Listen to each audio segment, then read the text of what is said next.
जैसे ही उसने लॉन्ज का दरवाज़ा खोला, पानी से भरा हुआ बर्तन उसके सिर के ऊपर आकर गिरा। वो पूरी तरह से भीग गया था। थोड़ी ही देर में उसके कजन की मंगनी का फंक्शन शुरू होने वाला था और वो हवेली में अपनी बाकी कजन्स को लेने के लिए आया था। भीगने की वजह से उसका हुलिया पूरी तरह ख़राब हो चुका था। खूबसूरती से बनाया गया हेयर स्टाइल पानी की बाल्टी ने बर्बाद कर दिया था। महंगे कपड़े जो उसने कितने चाव से मंगनी के लिए खरीदे थे, अब सबका सत्यानाश हो चुका था। चमचमाते जूते पानी से भर चुके थे। गुस्से के मारे उसके माथे की रगें उभरने लगी थीं।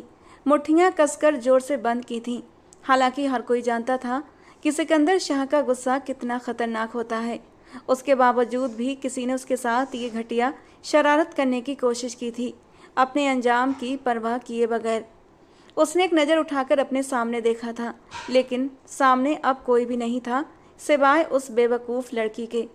क्योंकि हर कोई सिकंदर शाह के गुस्से को जानता था और अपनी जान बचाने के लिए फ़ौरन मौके से फरार हो गए थे। ये मंजर देखकर वहाँ से बाकी लोग तो चले गए थे, मगर फारिया अभी तक अपनी जगह पर जमी खड़ी थी। या तो वो हद से ज़्यादा मासूम थी, या फिर वो इतना ज़्यादा डर गई थी कि उसके दिमाग ने काम करना बंद कर दिया था और सिकंदर शाह का गुस्सा सहने के लिए उसके सामने ही खड़ी थी। हैरानी और बेयकीनी के मिले जुले हाव भाव लिए उसने बेसाख्ता अपना हाथ अपने लबों पर रख दिया। वो सिकंदर भाई, मैं वो ये सब मैं। अगले ही पल उसकी बड़ी बड़ी आंखों में आंसू चमकने लगे थे और हकलाते हुए अपनी सफाई देने की कोशिश कर रही थी, लेकिन शब्द उसकी जबान से पूरे पूरे नहीं निकल रहे थे।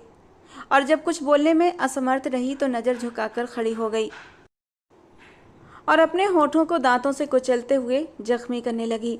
दिल जोर जोर से धड़कने लगा था। आज तो शामत पक्की है, ये खड़ूस मुझे नहीं छोड़ेगा। ये तो वैसे ही हर वक्त मिर्ची चबाए रखता है, आज तो इसका स्वागत बहुत अच्छे तरीके से हुआ है। अल्लाह मियाँ मुझे बचा लो इस खड़ूस से, मुझे बचा लो प्लीज़। वो गुलाबी होठों को कुचलती हुई मन ही मन अल्लाह से दुआएं मांग रही थी, लेकिन कुछ दुआएं इतनी जल्दी कबूल थोड़ी होती हैं। उसकी ये दुआ भी कबूल नहीं हुई थी। सिकंदर शाह एक झटके से उसके करीब आया था और उसका बाजू इतनी जोर से दबोचा कि एक सिसकारी उसके नाजुक से लबों से निकल गई थी। आह सिकंदर भाई छोड़े मुझे, दर्द हो रहा है।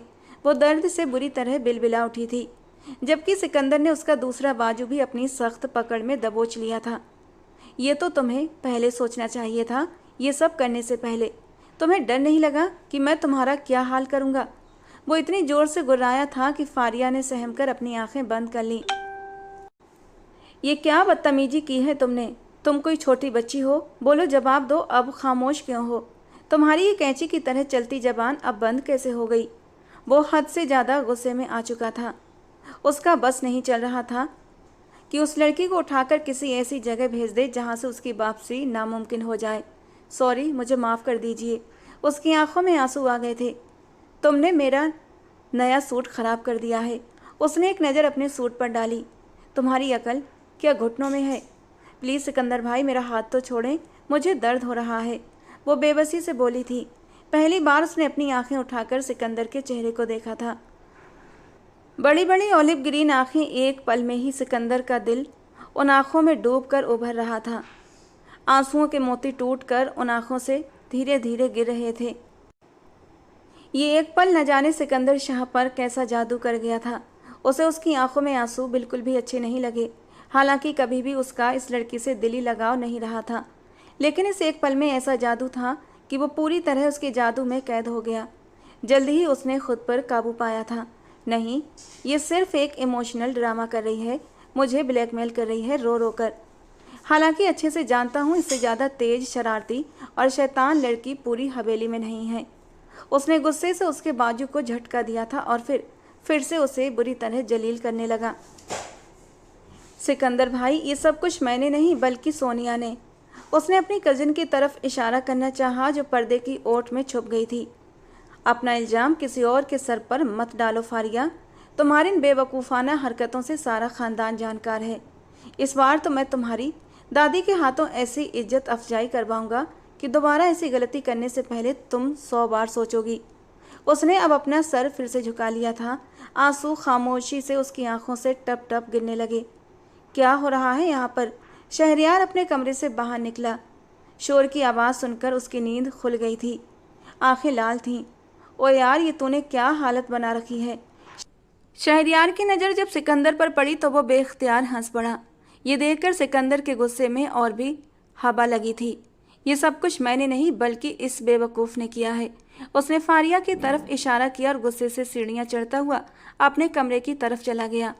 उसके जाने के बाद वो अपना चेहरा दोनों हाथों में छुपाकर फूट फूट कर रोने लगी। वो इस वक्त एक छोटी सी स्कूल की बच्ची मालूम हो रही थी। उसे इस तरह से रोते देखकर शहरयार के हाथ पांव फूल गए। ओए लिटिल गर्ल, बात सुनो मेरी, क्यों रो रही हो। शहरयार की जरा सी हमदर्दी पाकर वो और भी फूट फूट कर रोने लगी। अरे अरे, क्या हो गया। उसकी बातों को क्यों सीरियस ले रही हो, वो तो बस ऐसा ही है, गुस्से में कुछ भी बोल देता है। अगर उसकी बातों को दिल पर लिया तो हार्ट अटैक तो पक्का आ जाना है। इसलिए उसकी बातों को एक कान से सुनकर दूसरे कान से निकाल देने में ही भलाई है। शहरयार भाई, उसने अपने आंसू दुपट्टे से पोंछते हुए टूटे हुए लहजे में कहा, मेरी सच में कोई गलती नहीं थी, मैंने इस बार कुछ भी नहीं किया था। वो हिचकियाँ लेती बहुत मुश्किल से बोलने की कोशिश कर रही थी। शहरयार जल्दी से उसके लिए किचन से पानी का एक गिलास भर लाया। हाँ, मैं जानता हूँ गुड़िया, तुम्हारी कोई गलती नहीं थी, लेकिन तुम प्लीज़ इस तरह से मत रो। देखो क्या हाल बना लिया है अपना। तुम्हारा तो मेकअप भी ख़राब हो गया है। अगर इसी हालत में मंगनी में गई ना तो सब लोग तुम्हारा मजाक उड़ाएंगे। भूतनी लग रही हो पूरी, सब लोग मंगनी से डर कर भाग जाएंगे। मजाक करते हुए वो उसका मन बहलाने की कोशिश कर रहा था, लेकिन वो फिर भी चुप नहीं हुई और वहीं सोफे पर बैठकर बुरी तरह सिसकने लगी। वो उसके साथ ही सोफे पर आकर बैठ चुका था और फिर उसे दिलासा देने लगा। थोड़ी ही देर में इधर उधर छुपी सारी लड़कियां बाहर हॉल में आकर जमा हो गई थीं और फारिया को तसल्ली देने लगीं। यार, तो तुमसे किसने कहा था कि तुम वहीं पर जमी खड़ी रहो। तुम वहां से भाग भी तो सकती थी ना। निदा उल्टा फारिया को ही डांटने लगी और फारिया ने उसे घूर कर देखा था। अब इस तरह मत घूरो, गलती तुम्हारी भी है। जब हम भागे थे तो तुम्हें भी भागना चाहिए था। अब जब सिकंदर भाई के हत्थे लगी तो डांट तो खानी ही थी। निदा अपने पर्स से आईना निकालकर जल्दी जल्दी अपने मेकअप को आखिरी टच दे रही थी। जब सिकंदर दोबारा से अपने कमरे से बाहर निकला, पूरी तरह उसका हुलिया अब चेंज हो चुका था। पहले जो 3 पीस सूट पहना था, अब ब्लैक कलर की शर्ट और डार्क ब्लू जीन्स। शायद उसने गुस्से में ये कैजुअल कपड़े पहन लिए थे। एक नज़र फारिया ने उसकी ओर उठाकर देखा था और फौरन ही अपनी नज़रें वापस झुका लीं। अभी वो उस पर इतना गुस्सा करके गया था, इसके बावजूद भी फारिया को उसके लिए दुख हो रहा था। बेचारा कितने मन से तैयार हुआ था मंगनी में जाने के लिए, और इस सोनिया की बच्ची ने सब कुछ बर्बाद कर दिया था। और अब वो गुस्से में यूं ही घर के कपड़े पहनकर जा रहा था, लेकिन जो भी था वो इन कपड़ों में भी बेहद खूबसूरत लग रहा था। कलाई पर घड़ी पहनते हुए वो जल्दी जल्दी नीचे उतर रहा था और फिर उसने वहां मौजूद लड़कियों को हुक्म दिया कि वो जाकर गाड़ी में बैठें। फारिया की तरफ उसने नज़र उठाकर भी नहीं देखा था और ना ही उसे साथ चलने के लिए कहा था। फारिया की भी हिम्मत नहीं हुई थी कि वो उसके पीछे जाए। सिकंदर के पीछे पीछे बाकी लड़कियां निकलने लगी थीं। ओ यार, इसको भी लेकर जाओ, इसको यहाँ छोड़कर क्यों जा रहे हो। शहरयार ने सिकंदर को पीछे से आवाज़ लगाई तो वो दो टूक अंदाज में बोला, इस लड़की की अब यही सजा है कि आज यहीं पर रहेगी। चलो सोनिया, जल्दी से गाड़ी में चलकर बैठो। वो अपना गुस्सा बाकी सभी पर उतारता खुद भी गाड़ी की तरफ बढ़ गया। सोनिया ने एक नज़र फारिया पर डाली, जो शिकायत भरी नज़रों से उसी को देख रही थी। फिर वो सर झुकाती वहाँ से चली गई। आप जानते हैं कि मैं मंगनी पर जाने के लिए कितनी एक्साइटेड थी, उसने अपने बाल कानों के पीछे घुसेड़ते हुए मासूमियत से कहा। लेकिन सोनिया ने सब कुछ बर्बाद कर दिया है। ये हमेशा से ऐसे ही करती है, खुद गलती करती है और फिर सारा इल्ज़ाम मुझ पर डाल देती है। और शहरयार से बेहतर उस लड़की को कौन जान सकता था। सोनिया हद से ज़्यादा चालाक लड़की थी, जो हमेशा दूसरों के कंधे पर रखकर बंदूक चलाती थी। यूनिवर्सिटी में भी उसने बहुत से अफेयर्स चलाए हुए थे, जिसकी वजह से शहरयार को उससे नफरत होती थी। तो तुम्हें कौन कहता है कि तुम उससे दोस्ती करो और उसके साथ उठो बैठो। मैं खुद नहीं जाती हूँ, वो मुझे अपने साथ ज़बरदस्ती लेकर जाती है। उसने फिर से निगाहें झुकाते हुए कहा, कहीं ऐसा तो नहीं कि वो तुम्हारे सिकंदर भाई में दिलचस्पी ले रही हो।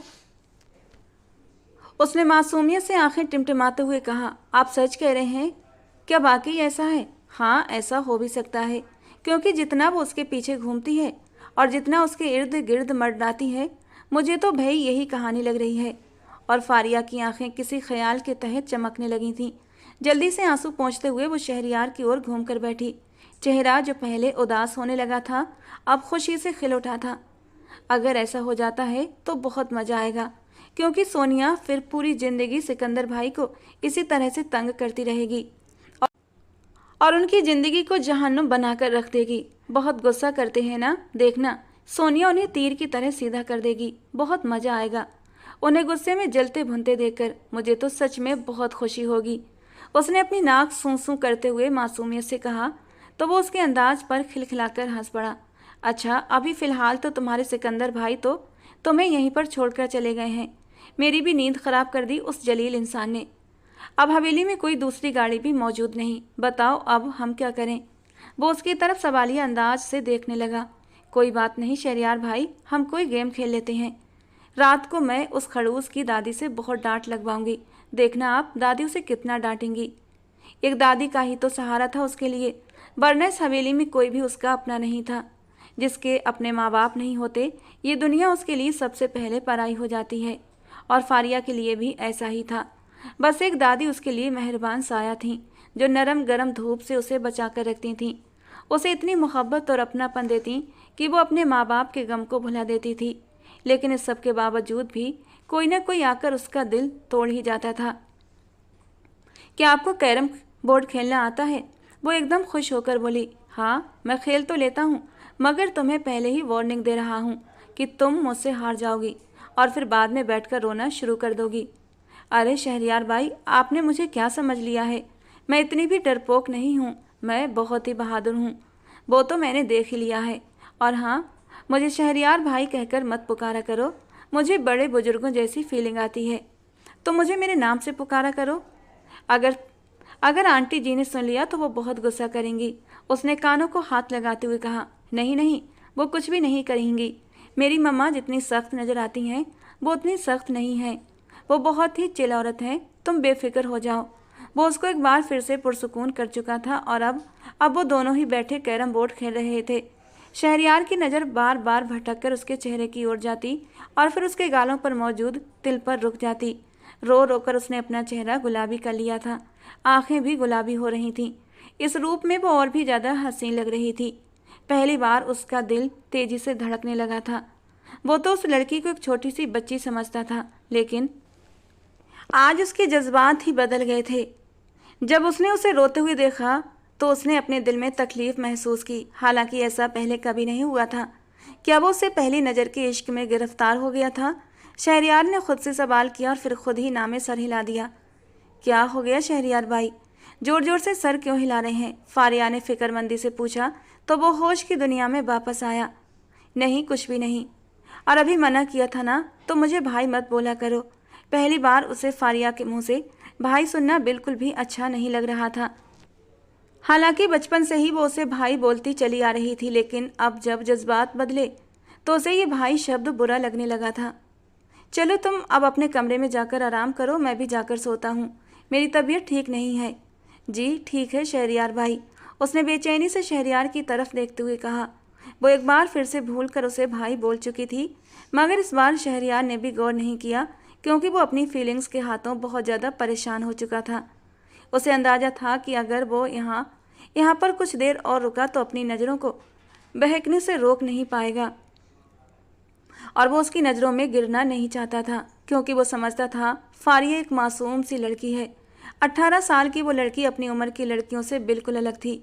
ना तो उसे जमाने की चालाकियाँ आती थीं और ना ही उसे मर्दों को अपनी तरफ लुभाना आता था, मगर इसके बावजूद भी अल्लाह ताला ने उसे इस कदर हुस्न से नवाजा था कि जो भी उसे देखता वो उसका दीवाना हो जाता था। तुम मंगनी पर क्यों नहीं आई? क्या घर पर रहने का बहुत शौक है? उसको लॉन्ज में बैठे अभी बस थोड़ी ही देर गुजरी थी कि उसे एक जानी पहचानी सी आवाज़ अपने पीछे से सुनाई दी। वो अपनी जगह पर एकदम उछल पड़ी थी। बेयकीनी से सिकंदर के चेहरे की ओर देखने लगी, जो एक बार फिर से वहीं पर मौजूद था। आप यहाँ पर? वो एक बार फिर से सहम चुकी थी। यानी इस इंसान का एक बार गुस्सा करने से मन नहीं भरा जो दोबारा आ गया। उसे अपनी गलती पर अफसोस हुआ। क्या ज़रूरत थी यहाँ पर बैठे रहने की? चुपचाप कमरे में जाकर लेट जाती तो दोबारा से इसके गुस्से को सहना नहीं पड़ता। दिल ही दिल में सोचते हुए वो खुद को ही बुरा भला कहने लगी। चलो जल्दी से, दादी तुम्हारा इंतजार कर रही हैं, उसने निगाहें चुराते हुए कहा। हालांकि दादी जान ने फारिया के बारे में कोई सवाल नहीं किया था, क्योंकि उन्हें पता ही नहीं था कि फारिया आई भी है या नहीं। वो तो शायद यही समझ रही थी कि बाकी लड़कियों के साथ मौज मस्ती में बिजी होगी, और इसीलिए उन्होंने सिकंदर से कोई सवाल जवाब नहीं किया था फारिया को लेकर। उसे खुद ही अपनी गलती का एहसास हो गया था, क्योंकि ये तो उसे भी पता था कि फारिया इस फंक्शन को लेकर कितनी ज़्यादा एक्साइटेड थी। कितने दिनों पहले से वो इस मंगनी के लिए तैयारियां कर रही थी। हालांकि हर कोई उसे झड़क कर रख देता था, लेकिन इसके बावजूद वो सबके साथ पीछे पीछे लगकर मार्केट चली जाती थी, अपने लिए शॉपिंग करती, सबको खुशी खुशी दिखाती थी। लेकिन सब लोग बस ऊपरी नज़र डालकर अपने अपने कामों में बिजी हो जाते, और वो मासूम इतनी सी बात पर ही खुश हो जाती थी। यह एहसास था सिकंदर को, और इसीलिए वो वापस आ गया था। चाह कर भी वो उसकी इस छोटी सी खुशी को उससे छीनना नहीं चाहता था। आपने तो कहा था कि आप मर जाएंगे, मगर मुझे लेने के लिए नहीं आएंगे, उसने आंखें टिमटिमाते हुए कहा। अगर तुम चाहती हो कि मैं दोबारा तुम्हें न डांटूं, तो एकदम खामोशी से गाड़ी में जाकर बैठो, वरना फिर से मैंने तुम्हें डांटना शुरू कर दिया तो मगरमच्छ जैसे आंसू बहाना शुरू कर दोगी। वो उस वक्त उसकी लाल आंखों को देखकर एक लम्हे के लिए नरम तो पड़ा था, मगर फिर जब उसकी नज़र सोनिया पर पड़ी तो वो दोबारा से गुस्सा दिखाने लगा था, और वो नहीं जानता था कि वो सोनिया के सामने ऐसा क्यों कर रहा था। मगर इस बार मुझे आपके साथ नहीं जाना, उसने लापरवाही से बाल हवा में लहराते हुए कहा। तुम कोई मलिका एलिजाबेथ तो नहीं जो इस तरह से नखरे दिखा रही हो, और मैं तुम्हारा नौकर नहीं हूँ जो बार बार तुम्हारे लिए इस तरह परेशान होता फिरूंगा। आपको किसी ने नहीं कहा कि आप मुझे दोबारा लेने के लिए आए, मिस्टर सिकंदर शाह। उसके लहजे में सदा की लापरवाही थी। तुम इस तरह से नहीं मानोगी। वो उसकी तरफ बढ़ा। इससे पहले कि वो उसे अपनी बाहों में उठाता, वो चीखते हुए बोली, ठीक है, जा रही हूँ आपके साथ। वो बहुत बुरी तरह से घबरा चुकी थी। गुड गर्ल, चलो अब जल्दी से इस चेहरे पर लीपा पोती कर लो, सच में चुड़ैल लग रही हो। इस तरह लेकर जाऊंगा तो तुम्हारे साथ साथ मेरा भी मजाक बनेगा। वो उसकी आंखों के फैले काजल और उसके लबों की फैली लिपस्टिक देखकर नजरें चुराते हुए बोला था। हालांकि इस रूप में भी वो बेहद हसीन लग रही थी। पहले रुलाते हो, उसके बाद मनाते हो, आप बिल्कुल भी अच्छे नहीं हो। और सिकंदर ने आंखें फाड़ कर उसे देखा था। ओह हेलो, मैं तुम्हें मना नहीं रहा, बल्कि तुम्हें लास्ट वार्निंग दे रहा हूँ। 10 मिनट में अगर तैयार होकर गाड़ी में नहीं बैठी तो मैं इस बार चला जाऊँगा और अब दोबारा नहीं आऊँगा, समझी तुम? अब जाओ जल्दी से। और फारिया मुंह बनाती हुई कमरे में चली गई थी। वो तो सिकंदर के सामने यूं ही नखरे दिखा रही थी। हालांकि वो तो खुशी के मारे अंदर से खिल उठी थी कि सिकंदर उसे वापस लेने आया था, और अब वो भी वहां जाकर खूब एंजॉय करेगी। ये सोचते हुए उसने जल्दी जल्दी 10 मिनट से पहले ही खुद को रेडी कर लिया था और गाड़ी की फ्रंट सीट पर जाकर बैठ गई। उसने चोर नज़रों से सिकंदर की ओर देखा। उसका चेहरा अब पहले से काफ़ी शांत था। अगर आप कहें तो क्या मैं आज गाड़ी चला सकती हूँ? परसों ही मैंने शहरयार से सीखी थी। प्लीज़ सिकंदर भाई, मुझे ये मौका बार बार नहीं मिलता। बस 10 मिनट ही गाड़ी चलाऊंगी, फिर आप ले लीजिएगा। उसने गाड़ी की चाबी की ओर बड़े ही उम्मीद भरे अंदाज में हाथ बढ़ाया था। उसकी आंखों में एक चमक थी, जैसे कोई बच्चा अपना पसंदीदा खिलौना मांग रहा हो। सिकंदर ने अपनी भौहें चढ़ाई और उसे देखा, जैसे उसकी मानसिक हालत पर शक हो गया हो। क्या तुम्हें सच में लगता है कि मैं तुम्हें गाड़ी चलाने दूंगा? उसका लहजा पूरी तरह गंभीर था। फारिया ने होठों को दांतों से दबाया और मासूमियत से बोली, प्लीज़ देखिए ना, अब तो मैंने थोड़ी बहुत सीख भी ली है, और वादा करती हूँ बिल्कुल ध्यान से चलाऊंगी। बस 10 मिनट। सिकंदर ने दोनों हाथ सीने पर बांधे और गहरी सांस लेते हुए बोला, तुम्हें तो ब्रेक और एक्सीलेटर के बारे में भी कुछ नहीं पता है, और कहती हो कि गाड़ी चलाओगी। फारिया ने झट से जवाब दिया, अब तो पता है, मुझे शहरयार ने सब बता दिया था, और वैसे भी अगर कभी मुझे कुछ हो गया ना, तो फिर आपने ही कहना है। काश मैं उसे जी भरकर जीने देता, उस मासूम की छोटी सी खुशी पूरी कर देता। फारिया ने बड़े ही ड्रामाई अंदाज में कहा था, और सिकंदर ने उसे घूर कर देखा। अरे वाह, अब इमोशनल ड्रामा भी आ गया तुम में। तुम तो धीरे धीरे पूरी सीरियल बनती जा रही हो। हिंदी ड्रामों का कुछ ज़्यादा ही असर हो रहा है तुम्हारे छोटे से दिमाग पर। सीट बेल्ट बांधो और आराम से बैठो। कोई भी आदमी एक दिन में गाड़ी चलाना नहीं सीख सकता। मगर मैं सीख गई हूँ, वो आखिरी उम्मीद से सिकंदर को देखते हुए बोली। मुझे फ़िलहाल मरने का कोई शौक़ नहीं। जिस दिन मेरा मन मरने का मूड हुआ, मैं अपनी ज़िंदगी से परेशान हो गया, तो उस दिन मैं तुम्हें कॉल करके बुला लूँगा। फिर हम दोनों लॉन्ग ड्राइव पर चलेंगे। उस दिन तुम अपना ये शौक़ भी पूरा कर लेना। वो खुलेआम उसका मजाक बना रहा था। आप मेरी ड्राइविंग को चैलेंज कर रहे हैं, क्योंकि मैं तुम्हें अच्छी तरह जानता हूँ। 10th में कितने नंबर आए थे तुम्हारे? और ये सवाल सुनकर वो अपना मुंह खिड़की की ओर मोड़ चुकी थी, क्योंकि मैट्रिक में वो 3 पेपर्स में फेल हो गई थी, जिन्हें वो अभी तक क्लियर नहीं कर पाई थी। ज़रूरी नहीं है कि इंसान हर चीज़ में परफेक्ट हो, लेकिन मेरी जान, तुम किसी भी चीज़ में परफेक्ट नहीं हो। वो अनजाने में ही उसे मेरी जान बोल गया था। ये बात उसने तो नोट नहीं की, मगर फारिया का दिल तेज़ी से धड़का था। गाल एकदम से गुलाबी हुए थे। न जाने क्यों सिकंदर के इतने सख्त रवैये के बावजूद भी फारिया का दिल उसकी तरफ से कभी भी बुरा नहीं होता था, बल्कि नज़रें खुद ब खुद सिकंदर की खूबसूरत वजूद पर उठ जाती थीं। इस वक्त भी सिकंदर के होंठों से मेरी जान सुनकर फारिया का दिल जोरों से धड़कने लगा था। अगर उसका चेहरा सिकंदर की ओर होता तो यकीनन वो उसके चेहरे की फैली लाली नोट कर लेता, लेकिन उसका चेहरा खिड़की की ओर था। जैसे तैसे फारिया ने खुद को संभाला था। जी नहीं, मुझे कुकिंग बहुत अच्छे तरीके से आती है। दिल की धड़कनों को संभालती हुई वो अब सीधी होकर बैठी थी और ध्यान से ड्राइविंग करता हुआ सिकंदर हंस पड़ा था। मुझे याद है जब घर पर कोई नहीं था और दादी के कुछ मेहमान आ गए थे, उस वक्त तुमने दाल चावल बनाए थे और तुम उनमें नमक डालना भूल चुकी थी, और रायते में ऐसे भर भर कर मसाले डाले थे जैसे तुमने रायता नहीं बल्कि कोरमा बनाया हो, और दादी साहिबा मेहमानों के सामने शर्मिंदा हो गई थी। उसी दिन मुझे तुम्हारी कुकिंग स्किल्स पर भी एतबार आ गया था। आप मुझसे जलते हैं, इसके सिवा कुछ भी नहीं। जब उसे कुछ भी न बन पाया तो वो ये कहकर मुंह फुलाकर बैठ गई थी, मेरे पास जैसे इसके अलावा दुनिया में कोई और काम नहीं है कि मैं तुमसे जलूँगा। आप बहुत बुरे हैं। आपकी बीवी की किस्मत बहुत ही ख़राब होगी, क्योंकि उसको आप जैसा इंसान मिलेगा। मुझे तो अभी से उस पर तरस आ रहा है। पता नहीं उस बेचारी का कैसे गुजारा होगा। मेरी बीवी तुम्हारी तरह बेवकूफ़ नहीं होगी, वो बहुत ही समझदार होगी। वो उसे आंखें दिखाते हुए बोला, और हूँ कहकर वो अपने मोबाइल की तरफ मुतवज्जो हो गई थी। अचानक ही गाड़ी बीच सड़क पर जाकर रुक गई थी। असल में उसने शादी हॉल में पहुंचने के लिए शॉर्टकट रास्ता इस्तेमाल करने का फैसला लिया था। उसका इरादा जल्द से जल्द वहां पहुंचने का था, क्योंकि उसके कजन्स का फंक्शन शुरू होने वाला था। वो फारिया को लेने कभी ना आता। जब वो उसे रोता हुआ छोड़कर चला गया था तो उसे बार बार उसका रोता हुआ चेहरा तो याद आ रहा था, लेकिन ये सोचकर गुस्सा भी आ रहा था कि उसने इस तरह की 3rd क्लास हरकत की थी, और अब उसकी यही सज़ा है कि वो घर बैठे और अकेली सड़ती रहे। और जब वो अपनी सारी कजिन्स को लेकर शादी हॉल में पहुंचा तो वहां अपने दोस्तों में मगन हो गया था। जब उसके कानों में किसी लड़की की आवाज़ पड़ी थी, उसने ध्यान से सुना तो वो कोई और नहीं बल्कि सोनिया थी, जो अपनी दोस्तों से कह रही थी, आज तो मैंने उस फारिया की बच्ची को अच्छे से सबक सिखा दिया। सारा किया धरा मेरा था और डांट उस फारिया को पड़ गई। सच में बहुत मज़ा आया। और ये सुनकर सिकंदर को बहुत गुस्सा आया था। हालांकि इतने सारे मेहमानों के बीच वो सोनिया से कुछ कह तो नहीं सकता था, लेकिन अब वो फारिया को लेने जा रहा था। उसे हॉल से निकलते हुए सोनिया ने देख लिया था और वो तुरंत उसके पीछे आई थी। सोनिया के पूछने पर सिकंदर ने बताया कि वो फारिया को लेने जा रहा है, वो घर पर अकेली है।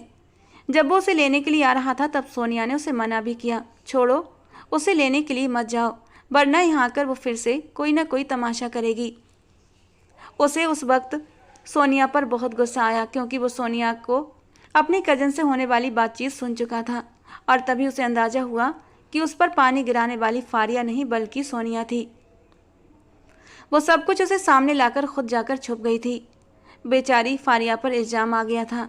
यही वजह थी कि वो अपनी गलती का सुधार करने के लिए उसे दोबारा से हवेली लेने आया था। और फिर जब सोनिया ने उसे रुकने के लिए कहा तो उसे भी सख्त सख्त सुनाकर वहाँ से चला गया। ये क्या हो गया? गाड़ी इस तरह अचानक क्यों रुक गई? सिकंदर भाई, क्या हम यहाँ पर फंस गए हैं? अल्लाह जी, अब क्या होगा? ये इलाका तो बहुत ही ख़तरनाक है। अगर यहाँ पर चोर आ गए तो? वो एक ही सांस में ढेर सारे सवाल करने लगी। अगर तुम अपनी ज़ुबान बंद रखोगी तो कुछ भी नहीं होगा। खुदा का वास्ता है, थोड़ी देर के लिए खामोश हो जाओ। वो थोड़ा सा ऊंचा बोला तो वह सहम कर सीट के साथ लगकर बैठ गई। सिकंदर गाड़ी स्टार्ट करने की कोशिश करने लगा, लेकिन गाड़ी स्टार्ट नहीं हो रही थी। और तभी दूर से कहीं जानवरों के चीखने की आवाज़ आई थी और फारिया बुरी तरह से डर चुकी थी। सिकंदर भाई, यहाँ तो जानवर भी हैं, अगर वो हमें खींच कर ले गए तो हमें तो कच्चा ही खा जाएंगे।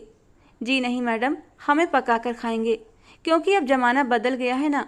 जानवर भी बहुत ज़्यादा एडवांस हो गए हैं, अपने शिकार को पका कर खाते हैं, कच्चा नहीं खाते। अपना मुंह बंद नहीं रख सकती तुम थोड़ी देर के लिए? अब तुम्हारी आवाज़ आई तो सच में तुम्हें इन्हीं जानवरों के हवाले कर दूंगा, समझी तुम? उस पर तंज करने के बाद वो उसे अच्छी भली डांट भी लगा चुका था। उसके इतने बुरी तरह डांटने पर फारिया डर के मारे दोबारा सिमट कर बैठ गई। हालांकि आंखों से आंसू गिरने लगे थे। सिकंदर ने एक नज़र रोती हुई फारिया को देखा। वो उसे डांट तो देता था, लेकिन बाद में उसे अफसोस भी होता था। लेकिन खैर, अभी ऐसा मौका नहीं था कि वो उसे चुप कराता, इसीलिए उसे इग्नोर करता हुआ वो दोबारा से गाड़ी स्टार्ट करने की कोशिश करने लगा। साथ ही साथ फारिया की तरफ एक नज़र उठाकर देख भी लेता था, जो चुपके चुपके रोते हुए अपने आंसू पोंछ रही थी। क्या तुम्हें डांट सुनने का कुछ ज़्यादा ही शौक है? वो उसकी आंखों में देखते हुए सवाल करने लगा, और फारिया ने जल्दी से अपने आंसू पोंछते हुए सर तेजी से ना में हिला दिया। खबरदार, खबरदार, जो तुमने एक भी आंसू बहाया, वरना मुझसे बुरा कोई नहीं होगा। जरा सी बात होती नहीं और मोहतरमा की आंखों में पहले ही आंसू चमकने लगते हैं। वो गाड़ी से नीचे उतर आया और गाड़ी का बोनट उठाकर चेक करने लगा, मगर सब कुछ ठीक था। अचानक ही उसकी नज़र पिछले टायर पर पड़ी, जो पंक्चर हो गया था। शिट यार, ये क्या हुआ? इस नई मुसीबत पर वो बुरी तरह परेशान हुआ था। आसपास का इलाका भी ऐसा था कि कहीं कोई मदद के लिए भी नहीं मिल सकता था। अब वो बुरी तरह पछताया कि शॉर्टकट के चक्कर में उसने अपने लिए खुद ही मुसीबत मोल ले ली थी। अगर अकेला होता तो कुछ भी करके यहाँ से निकल जाता, लेकिन फारिया के साथ वो पैदल कहाँ तक जाता? वो तो 2 कदम चलते ही थक जाती, इतनी नाजुक सी थी। हालांकि मेन रोड पर जाने के लिए भी काफ़ी दूर पैदल चलना पड़ता, ऊपर से जंगली इलाका था, और फारिया तो जानवर की एक चीख पर ही जानवर से ज़्यादा बुरी तरह चीखने लगी थी। वो बुरी तरह परेशान होते हुए मोबाइल निकालने लगा, मगर उसके मोबाइल की बैटरी भी लो थी। इससे पहले कि वो फारिया से मोबाइल मांगता, उसे ऐसा महसूस हुआ कि जैसे उसके पीछे कोई खड़ा है। पहली बार सिकंदर का दिल जोर से धड़का था। अनहोनी का एहसास उसे बुरी तरह होने लगा। हिम्मत करके उसने जरा सी गर्दन मोड़कर पीछे देखा तो वो कोई और नहीं बल्कि एक नकाबपोश इंसान था, जिसने हाथ में पिस्टल उठा रखी थी। और अब इस नई मुसीबत पर सिकंदर एक गहरा सांस लेकर रह गया था। एक के बाद एक मुसीबत उसके सर आती चली जा रही थी। किसी भी तरह की चालाकी करने की कोशिश नहीं करना। नकाबपोश आदमी चिल्लाते हुए बोला था, तुम्हारे पास जो कुछ भी है जल्दी से बाहर निकालो। और उसके साथ ही उसे अगला हुक्म सुना दिया था, ठीक है, मैं निकालने के लिए तैयार हूँ। ये कहकर वो अपने हाथ में पहने घड़ी निकालने लगा। उसे आइडिया हो गया था ये कोई छोटे मोटे चोर हैं, सामान लेकर यहाँ से चले जाएंगे। फारिया के रहते वो इन लोगों से झगड़ा मोल लेना नहीं चाहता था, वरना उन्हें एक झटके में धूल चटा सकता था। वो गिनती में 4 थे।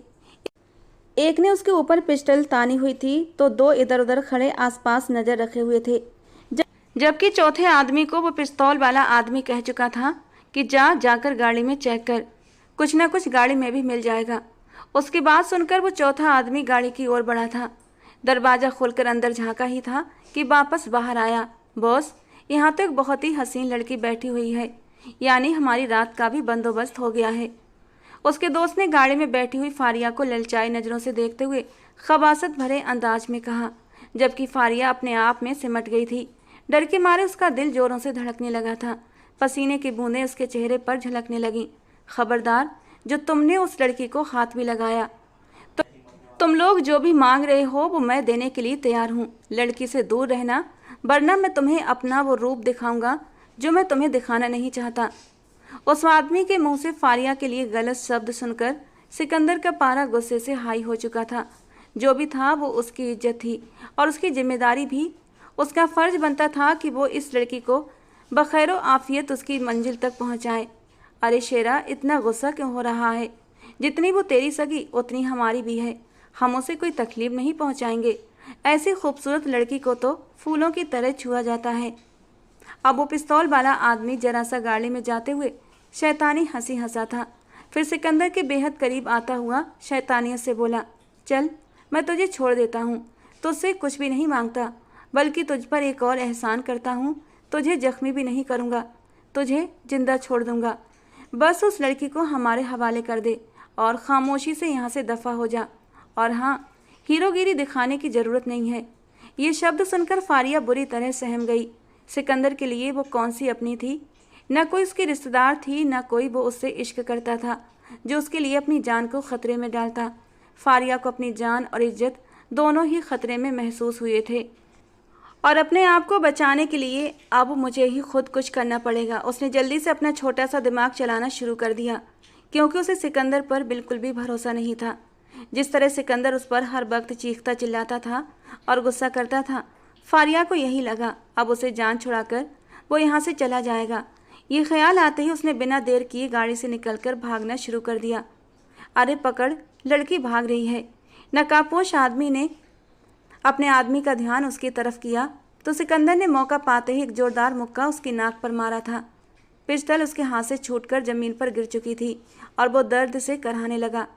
अपने साथी की हालत देखकर दूसरे आदमी भी सिकंदर की ओर झपटे, मगर थोड़ी ही देर में सिकंदर उन सब की हालत ख़राब कर चुका था। उसकी मजबूत लंबी चौड़ी कद काठी के आगे वो चारों 2 मिनट भी टिक नहीं पाए थे। अब ज़मीन पर पड़े बुरी तरह करा रहे थे और अपनी जान की भीख मांग रहे थे, जबकि सिकंदर ने उन सबको वहीं छोड़ा और उस दिशा की ओर दौड़ा जिधर फारिया भागी थी, लेकिन उसका दूर दूर तक कहीं नामो निशान नहीं था। अब उसे फारिया पर सख्त गुस्सा आ रहा था, जिसने बिना सोचे समझे वहाँ से भागना शुरू कर दिया था। ये बेवकूफ़ लड़की आज मेरे हाथों जान से जाएगी, उसने दांत पीसते हुए कहा। वो अब उसे ऊंची ऊंची आवाज़ों में पुकार रहा था, फारिया, फारिया कहाँ हो तुम? वो उसे ढूंढते ढूंढते काफ़ी दूर तक निकल आया था और अब बुरी तरह थक भी चुका था कि तभी वो उसे एक पेड़ के नीचे बैठी रोती हुई नजर आई। और पता नहीं क्यों फारिया को यूं सामने सही सलामत देखकर सिकंदर की जान में जान आई थी। दिल में जैसे सुकून सा उतर गया था। गहरी सांस लेता वो धीरे धीरे कदमों से उसके पास आया था। वो बुरी तरह अपना पाँव पकड़े रो रही थी। वो जो उसे डांटने का इरादा रखता था, उसे यूं रोता और डरा हुआ देखकर उसे डांटने का इरादा छोड़ चुका था और झुककर उसके पैर को अपने हाथों में ले लिया। उसका पाँव पत्थर से टकराने की वजह से उसके पाँव का नाखून उखड़ चुका था और अब वहाँ से खून बह रहा था। दर्द के मारे उसका बुरा हाल था। आंखों के सामने अंधेरा छा रहा था। मोबाइल की टॉर्च उसके पाँव की तरफ लगाई तो अपनी जगह पर ठिठक कर रुक गया। खून काफ़ी ज़्यादा बह चुका था और पूरा नाखून उखड़ गया था, बस जरा सा रह गया था। उसकी तकलीफ़ का सोचकर सिकंदर को भी तकलीफ़ हुई थी। ये क्या कर लिया तुमने? तुम्हें वहाँ से भागने की क्या ज़रूरत थी? तुम्हें क्या लगता था कि मैं तुम्हें उनके हवाले कर दूंगा? बेवकूफ़ लड़की, हमेशा ही जल्दबाजी में आकर अपना नुकसान करती हो। उसने उसका हाथ पकड़कर उठाना चाहा, मगर वो दोबारा से ही ज़मीन पर गिर गई। मुझसे चला नहीं जा रहा, बहुत दर्द हो रहा है, उसने कांपती हुई आवाज़ में कहा। अगर जरा सी अकल से काम ले लेती तो अभी ये तकलीफ़ न उठानी पड़ती, मगर तुम्हें कौन समझाए? तुम्हारा तो अपना ही दिमाग है जहाँ पर मेरी कोई भी बात असर नहीं करती।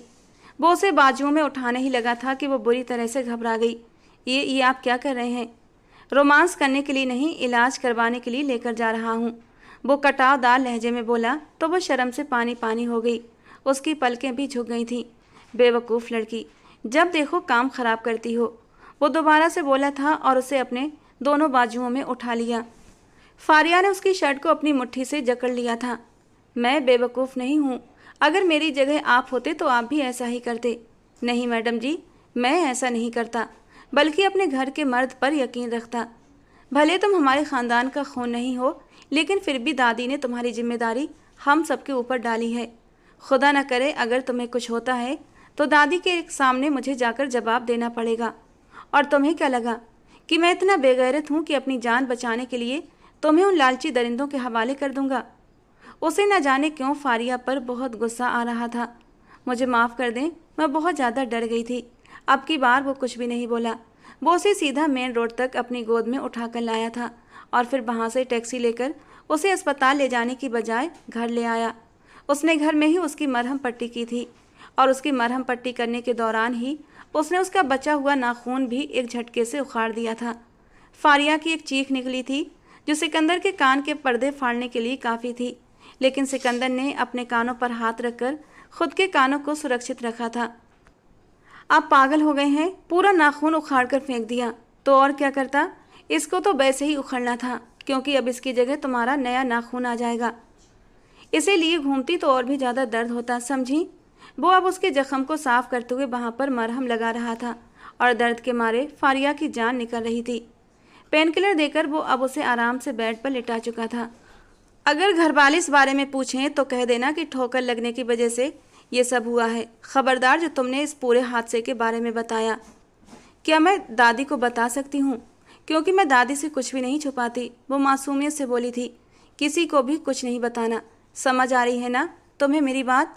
अगर मैंने दादी के मुंह से ये जिक्र सुन लिया तो मुझसे बुरा कोई भी नहीं होगा। आपसे बुरा वैसे भी कोई नहीं है। वो बुरा सा मुंह बनाते हुए धीरे से बड़बड़ाई थी। मेरे कान हैं, मैं बहरा नहीं हूँ। फारिया को लगा था कि वो आहिस्ता से बोली है, मगर वो ऊंची आवाज़ में बोल गई थी। उसने शर्मिंदगी के मारे जुबान अपने दांतों में दबा ली। बेवकूफ़ लड़की। वो दोबारा से उसे बेवकूफ़ कहकर कमरे से बाहर निकल चुका था। इन्होंने तो मेरा नाम ही बेवकूफ़ रख दिया है। खुद तो जैसे बहुत ही समझदार हैं। फारिया रिजल्ट के बाद पढ़ाई को खैराबाद कह चुकी थी।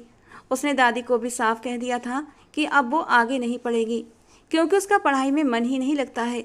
दादी जान हमेशा ही अपना माथा पीटती कि आजकल 10वीं पास लड़कियों के लिए रिश्ते नहीं आते, तो ये तो बड़े मज़े से जवाब देती थी कि मुझे अमीर कबीर रिश्तों की ज़रूरत भी नहीं है। मेरा बाप मेरे लिए इतनी दौलत छोड़ कर गया है कि अगर मैं सारी ज़िंदगी आराम से बैठकर भी खाऊं तब भी ख़त्म नहीं होगी। और इसके अलावा मेरी मम्मा के जेवरात भी पड़े हुए हैं। ये जो तुम्हारी आंखें हमेशा उल्लू की तरह गलत जगह पर टिमटिमाती रहती हैं ना, किसी दिन मैं इन आँखों को ही निकाल लूँगी। शाहिदा तो मर गई, लेकिन अपनी ये अफलातून पोती मेरे सर मड़ गई है।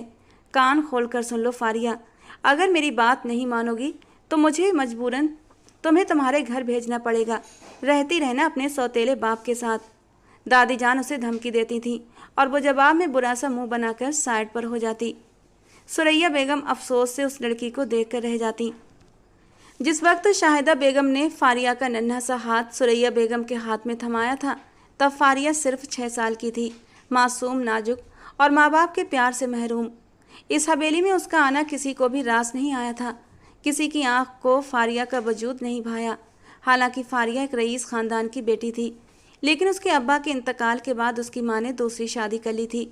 फारिया अपनी दादी के साथ रहने लगी और जब दादी का आखिरी वक्त आया तो उन्होंने अपनी बचपन की सहेली सुरैया बेगम को अपने पास बुलाया था और नम आँखों से फारिया का हाथ उसके हाथ पर रखते हुए कहा, मेरी फारिया अब तुम्हारी अमानत है सुरैया, इसे कभी अकेला मत छोड़ना। अगर हो सके तो इसे अपनी बहू बना लेना। सुरैया बेगम ने कांपते लबों से वादा किया था, शाहिदा, जब तक मेरी सांस चलेगी ये बच्ची मेरी जिम्मेदारी रहेगी। लेकिन इस वादे की कीमत उन्होंने खुद अपनी ही हवेली में चुकाई। सुरैया बेगम की बड़ी बहू अफसाना बेगम और छोटी बहू हाजरा बेगम दोनों ही फारिया से खार खाती थीं। वजह थी फारिया की बेहिसाब खूबसूरती। उसका रंग चांदनी जैसा था, नाक नक्श जैसे खुदा ने फुर्सत में बनाए हों, जबकि उनकी अपनी बेटियां बिल्कुल साधारण थीं। अफसाना बेगम ने एक दिन फुफकारते हुए कहा, अम्मा जी, आप माने या ना माने, इसके बाप की मौत के पीछे इसकी माँ का ही हाथ है। देखा नहीं आपने कैसे इसके बाप को मरने को 4 महीने भी नहीं हुए थे कि अपने आशिक के साथ शादी कर ली।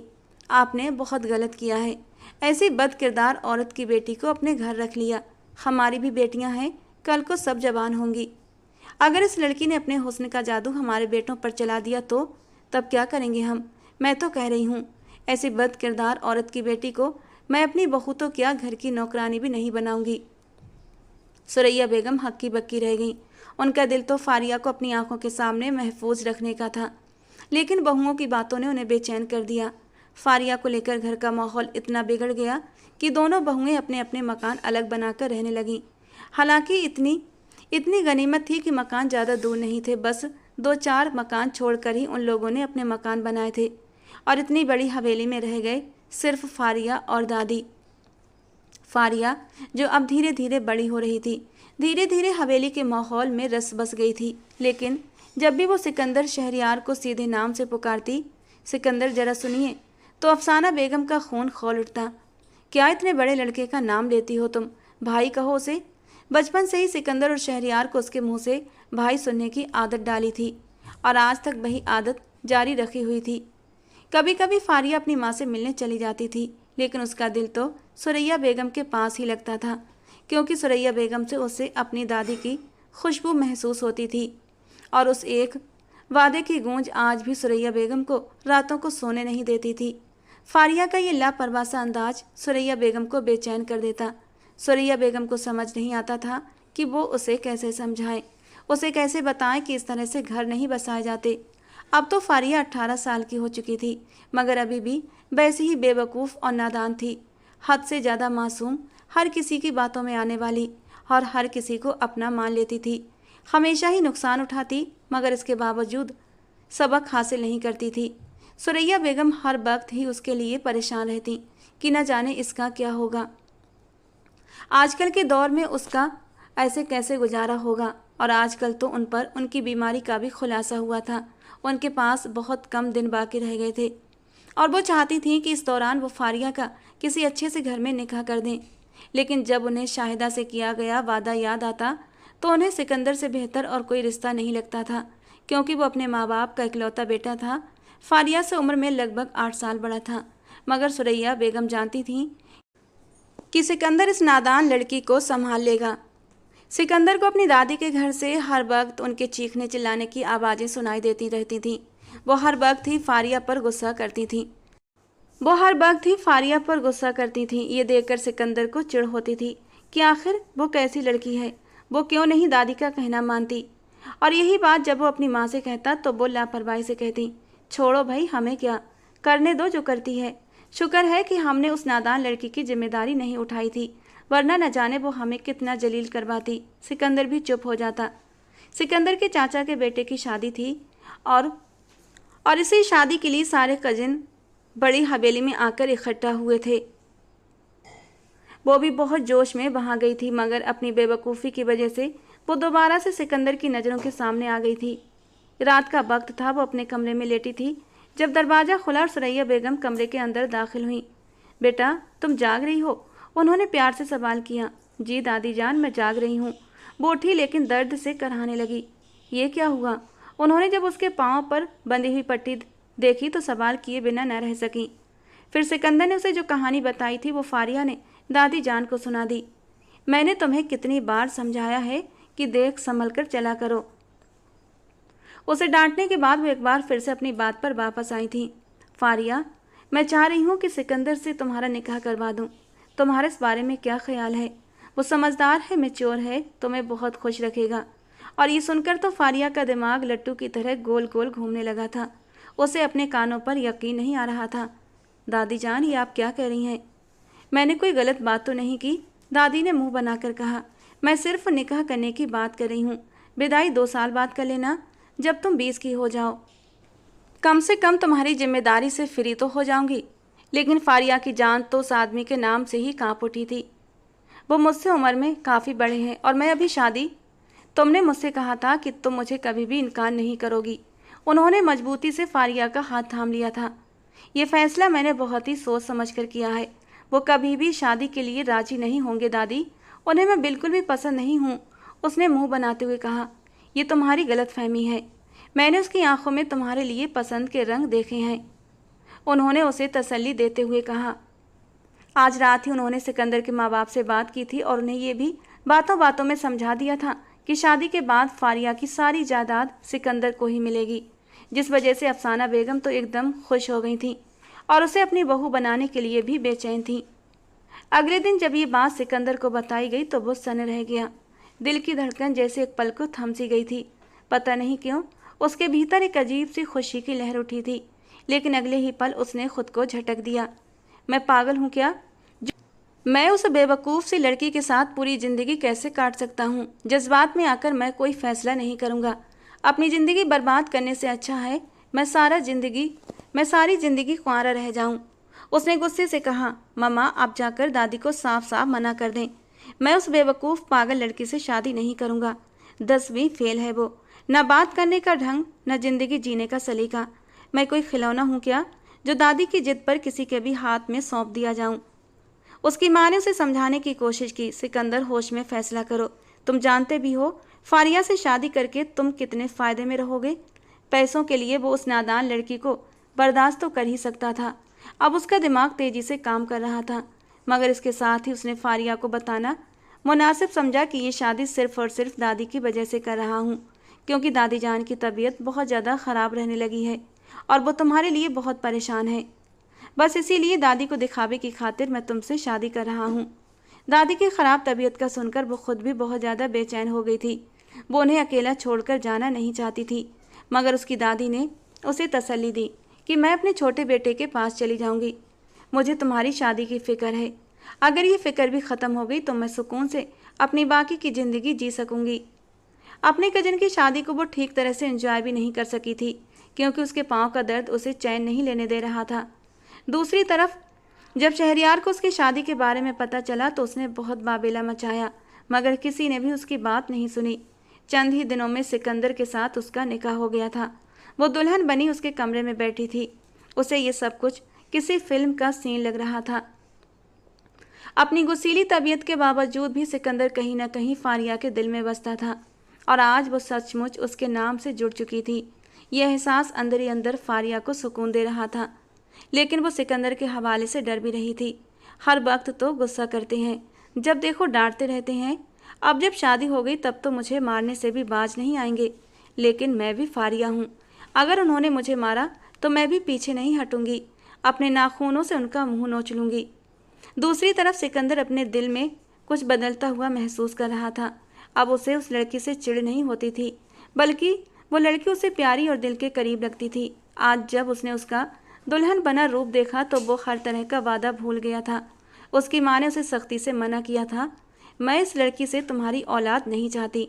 बद किरदार माँ की बद किरदार लड़की, उसकी कोख से तुम्हारी औलाद पैदा करवाकर मैं अपने ख़ानदान की नस्ल को गंदा नहीं करना चाहती।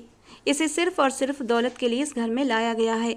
जैसे ही तुम्हारी दादी जान का इंतकाल होगा तुम इस लड़की को छोड़ दोगे और मैं इसकी शादी कहीं और करवा दूंगी। उसकी मासूमियत से घायल होने की ज़रूरत नहीं है और ना ही उसके पास जाने की। वो अपनी माँ की कही हुई सारी बातें भूल चुका था। उसने बहुत ही आहिस्तगी से उसका दुपट्टा उसके सर से सरकाया और उसके माथे पर अपने सुलगते होंठ रख दिए। उसके गर्दन में मुंह दिखाई की चैन पहनाते हुए उसकी मुलायम गर्दन को अपनी उंगलियों से छू गया। बहुत प्यारी लग रही हो। वो आंखों में मदहोशी के रंग लिए उसके चेहरे के हर नक्श को छू रहा था। हर वक्त तो गुस्सा करने वाले इंसान के मुंह से ये प्यार भरी बातें फारिया को बिल्कुल भी हजम नहीं हो रही थीं। वो तो कुछ और ही सोचे बैठी थी, लेकिन सिकंदर तो उस पर अपनी चाहतें लुटा रहा था। उसके चेहरे को अपने हाथों के प्याले में भरते हुए उसकी कांच जैसी ग्रीन आंखों में झांकने लगा और फिर बेख्तियार अपने होंठ एक एक करके उसकी दोनों आंखों पर रख दिए। वो एकदम ही बेचैन हो गई थी। सिकंदर उसके मुंह से एकदम निकला, मगर जल्दी ही सिकंदर ने उसके होठों पर उंगली रख दी। खुदा का वास्ता है, निकाह तो ख़राब ना करो। सिकंदर ने मासूमियत से उसके चेहरे की तरफ देखते हुए कहा, आपने तो कहा था ये सब कुछ सिर्फ और सिर्फ एक ड्रामा होगा, दादी को दिखाने की खातिर। मुझे तुम्हारी आवाज़ ना आए। अब जब इतनी खूबसूरत बीवी इतने करीब हो तो कौन कम बख्त होगा जो इस शादी को ड्रामे का नाम देगा। मैं तुम्हारे करीब आना चाहता हूँ फारिया, तुम्हारे हुस्न में डूब जाना चाहता हूँ। पहली बार एहसास हुआ कि इस दिल को तुम्हारे होने से ही सुकून मिलता है। यकीन ना हो तो छूकर महसूस करो, तुम्हारी कुर्बत की चाह में कैसे ज़ोर ज़ोर से धड़क रहा है। उसने फारिया का हाथ उठाकर अपने सीने पर रख दिया और फारिया तो शर्म के मारे अपनी पलकें झुका गई थी। धीरे धीरे वो उसकी भारी ज्वेलरी उतारने लगा था और जब हाथ ब्लाउज की डोरियों पर गए तो फारिया एकदम से सिमट गई। ये मैं खुद उतार लूँगी। और उसकी इस हालत पर सिकंदर ज़ोर से हंस पड़ा था। क्या फ़र्क पड़ता है, ओपन तो तुम्हें आज की रात हो ही जाना है, सब कुछ मेरे सामने खुलकर आ जाना है। वो एक आँख दबाते हुए बोला और एक झटके से डोरियों को खोल दिया और फारिया ब्लाउज के सरकते ही शर्माकर उसके चौड़े सीने में समा गई। उसे अपनी बाहों में भर लिया था उसने और फिर हाथ पीछे ले जाते हुए उसके हुक भी खोल गया। अब उसकी उंगलियां फारिया के नाजुक वजूद पर फिसलने लगीं। धीरे से उसने फारिया को तकिए पर लिटाया। लैंप की रोशनी मध्यम करता वो उसकी धड़कनों से हर पर्दा हटा गया और अगले ही पल उसकी मुलायम धड़कनों पर आता हुआ बुरी तरह जुनूनी हुआ था और अगले ही पल उसकी मुलायम धड़कनों को अपने दांतों में लेता हुआ हल्के से दबा गया और फारिया बुरी तरह मचल उठी थी। उसके पहलू में लेटता हुआ वो उसे अपने सीने से चिपका गया। सिकंदर, दादी सो तो गई होंगी ना? अचानक से दादी का ख्याल आया तो वो सिकंदर से पूछ बैठी। क्यों? तुम क्यों पूछ रही हो? वो उसके बालों में चेहरा छुपाते हुए उसकी खुशबुओं को महसूस करने लगा। सिकंदर, दादी सोने से पहले मुझे अपने पैरों की मालिश करवाती हैं, तभी उन्हें नींद आती है। मुझे लगता है कि दादी के सोने तक मुझे दादी के पास रुकना चाहिए। वो एकदम बेचैन हुई थी और सिकंदर का जी चाहा अपना सर पीट ले। बेवकूफ़ लड़की, आज तुम्हारी सुहागरात है, कुछ तो ख्याल करो। जाइए, मैं आपसे बात नहीं करती। उसने मुंह बिसूरते हुए सिकंदर से दूर हटने की कोशिश की, लेकिन सिकंदर ने उसे खुद में और भी जोर से भींच लिया। आज की रात नाराज होने का बिल्कुल भी हक नहीं है मेरी जान, वो उसे अपने लबों से छूते हुए बोला। आप मुझे हर वक्त बेवकूफ़ कहते हैं और मुझे अच्छा नहीं लगता। सॉरी बाबा, आज से नहीं कहूँगा। सच्ची? वो एकदम खुश हुई थी, एकदम सच्ची मुच्ची। और पता है क्यों? क्योंकि कल से ही तुम दोबारा से पढ़ाई शुरू कर रही हो। तुम्हारा एडमिशन कराऊंगा मैं, और इस बार तुमने पास होकर दिखाना पड़ेगा, समझी तुम? सिकंदर, ये पढ़ाई बढ़ाई मुझसे नहीं होती, मैंने नहीं पढ़ना। पढ़ना तो तुम्हें पड़ेगा, वरना तुम फिर से मेरा गुस्से वाला रूप देखोगी। कहते हुए वो उसके नरम मुलायम होठों पर झुक चुका था और इतनी शिद्दत से उसका जाम पीने लगा कि वो बुरी तरह से तड़पती उसके कॉलर को पकड़ गई। जैसे जैसे रात सरकती जा रही थी वो उसमें मगन होता जा रहा था। वो अपनी माँ की हर बात को भुला चुका था।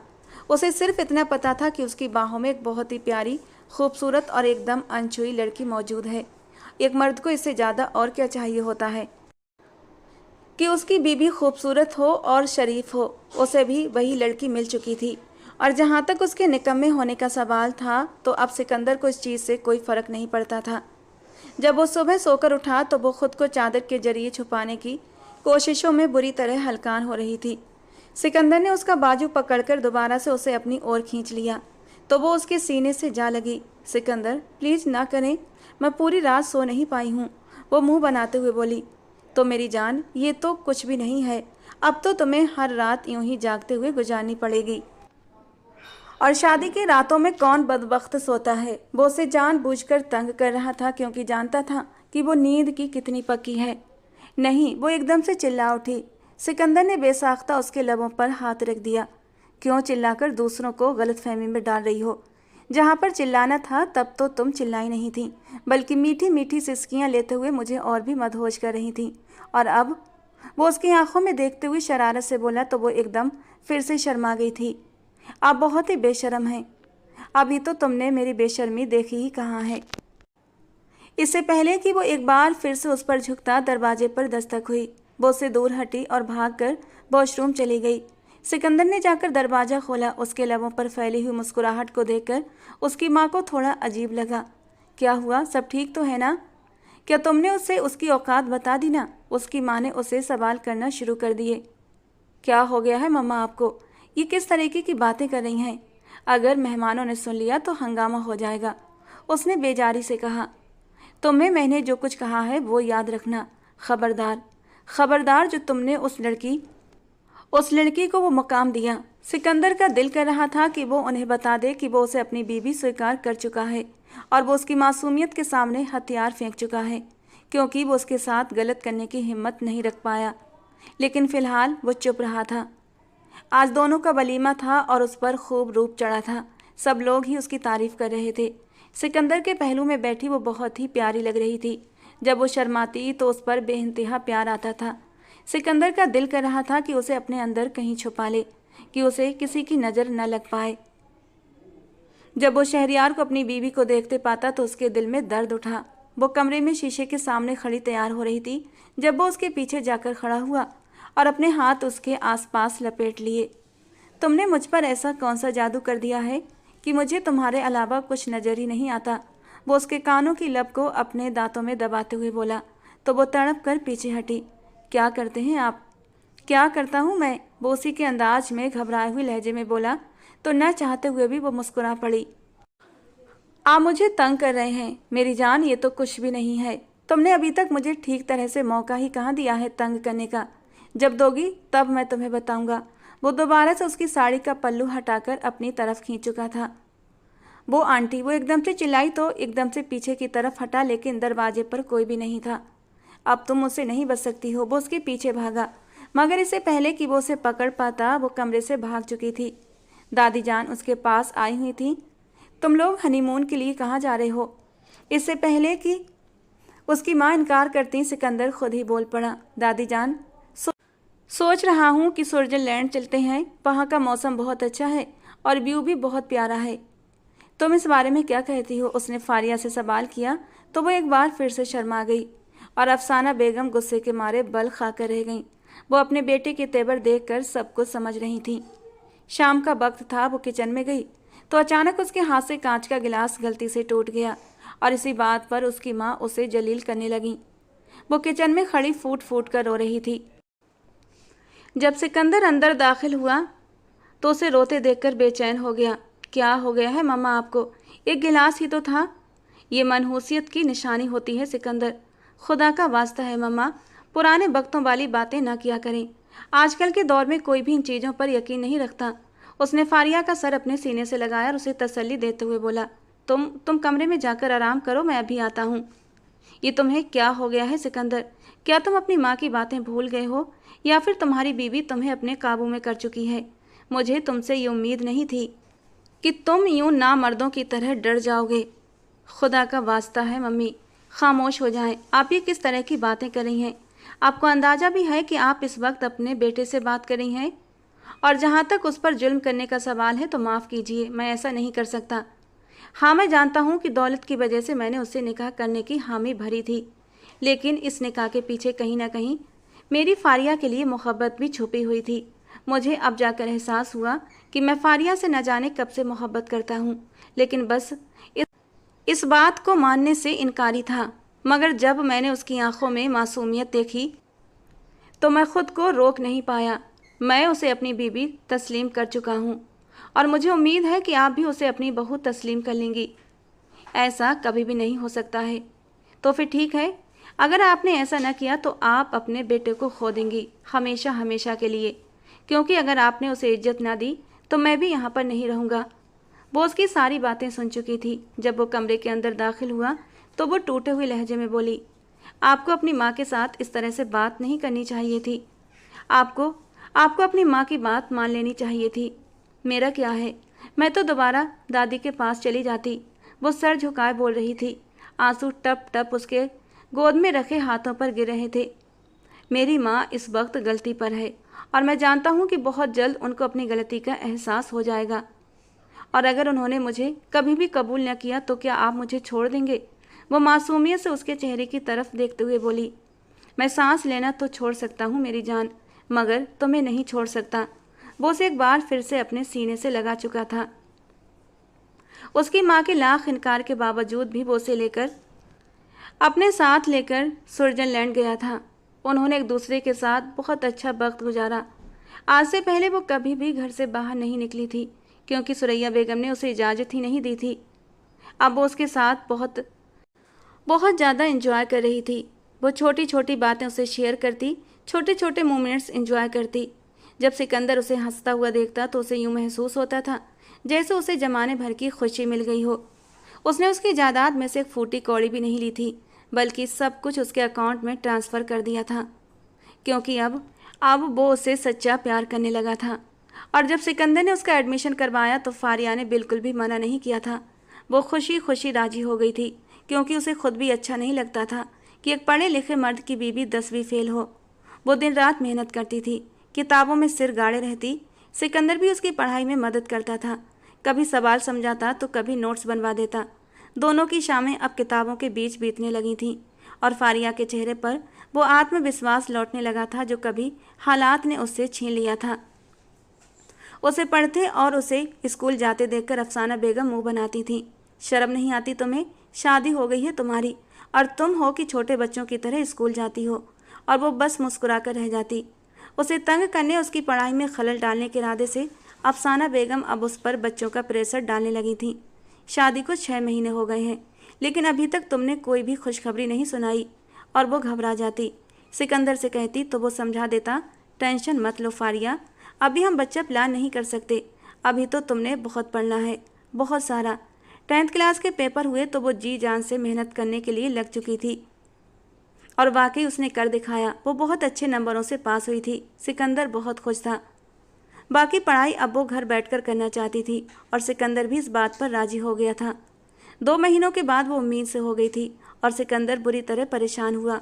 ये सब नहीं होना चाहिए था फारिया। तुम चिंता मत करो सिकंदर, मैं मैनेज कर लूँगी, तुम होना मेरे साथ। प्यार से उसने सिकंदर के कंधे पर सर रख दिया था। सिकंदर इस खबर से खुश तो था, लेकिन वो इतनी जल्दी बच्चा नहीं चाहता था। लेकिन शायद किस्मत को यही मंजूर था। सिकंदर की मोहब्बत ने उसे और भी निखार दिया था। और जहाँ तक दादी की बीमारी का सवाल था तो वो एक बार फिर से सेहतमंद हो गई थी। फारिया की सास को जब ये पता चला कि वो उनके पोते को इस दुनिया में ला रही है तो उन्होंने भी अपनी हर नाराज़गी ख़त्म कर दी और उसके अच्छे व्यवहार को देखते हुए उसे अपनी बहू स्वीकार कर ही लिया।